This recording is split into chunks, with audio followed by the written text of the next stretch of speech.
I bet you didn't know that science says there are 6 biological sexes. Well, that's what James Talarico has claimed.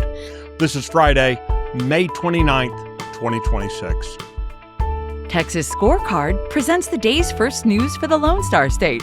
The Texas Minute, with your host, Michael Quinn Sullivan.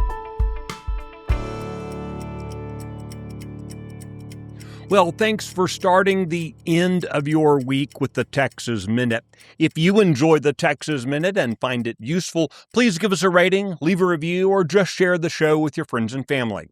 Getting more Texans engaged starts by getting more Texans informed. To that end, let's get into today's news.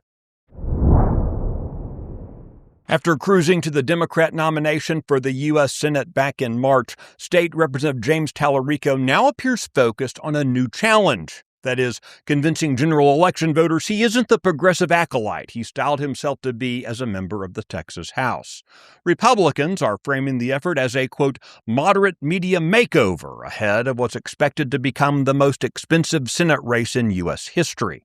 In an interview this week with CBS News, Talarico claimed that the GOP nominee, Attorney General Ken Paxton, is, quote, intentionally clipping my cringy comments. But Talarico's voting record and extensive history of giving radical speeches tells a different story. In a 2022 campaign video, Talarico announced that his campaign would, quote, go vegan as part of efforts to combat what he described as an, quote, existential climate crisis. In a public education committee hearing back in 2021, he asserted that there are 6 sexes. Yes, seriously. I want us all to be aware of is that modern science obviously recognizes that there are many more than 2 biological sexes. In fact, there are 6. Mr. Talarico has also authored legislation seeking to impose regulations on gun ownership, mirroring those in states like California and New York. 6 sexes. Oh boy, he was a teacher. Texas Supreme Court has ordered a Travis County judge to quit avoiding a critical question in the fight over Austin's troubled rail construction plan known as Project Connect. Back in 2020, Austin voters approved a ballot measure authorizing a property tax increase to fund Project Connect. The original plan promised 20.2 miles of light rail, subway, rapid transit routes, and connections to the airport. Within 2 years, though, the project scope was being reduced to a 9.8-mile surface line with no subway or airport link. Austin residents filed a lawsuit arguing the new plan constituted a bait-and-switch. City officials, though, responded by filing a lawsuit seeking judicial approval to block any and all challenges from the citizenry on the issuance of debt.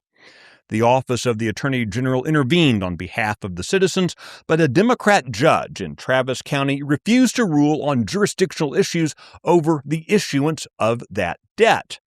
Now, the Supreme Court of Texas has ordered the judge to address those jurisdictional issues raised by the OAG.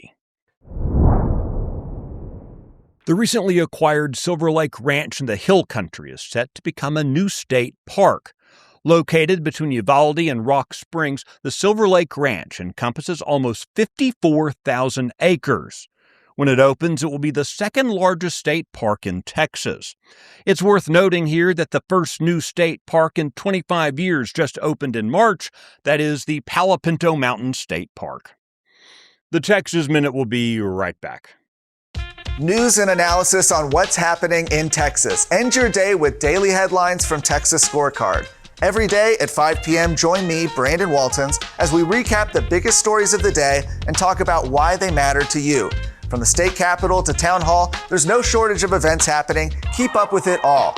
Watch and subscribe to Daily Headlines from Texas Scorecard.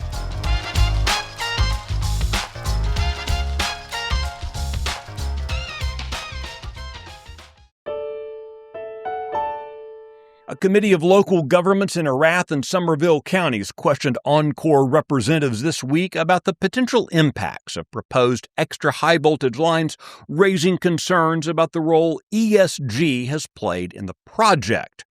ESG refers to a leftist framework, environmental, social, and governance, ESG, in which corporate decisions are made through a political lens and not a fiduciary one. At issue are 3 proposed 765 kilovolt transmission lines set to bring power from East Texas to the energy-rich Permian Basin.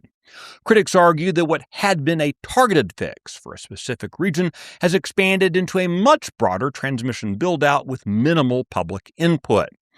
During that meeting this week, an attorney for energy giant Oncor said that he thought ESG, quote, was part of the calculations for pursuing the project in the manner that the company has. The lines are intended to transmit unreliable power generated by wind and solar to a region flush with natural gas.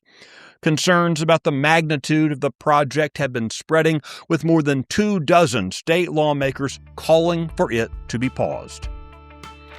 You can get details on all the stories mentioned today and keep up with the latest news by visiting TexasScorecard.com. This edition of the Texas Minute was based on the original reporting of Brandon Waltons, Travis Morgan, Addie Hovland, and Robert Montoya. The great Nick Shepard gets the show produced and delivered to you each weekday morning. I look forward to seeing you out around the Lone Star State. Now, go finish the week strong.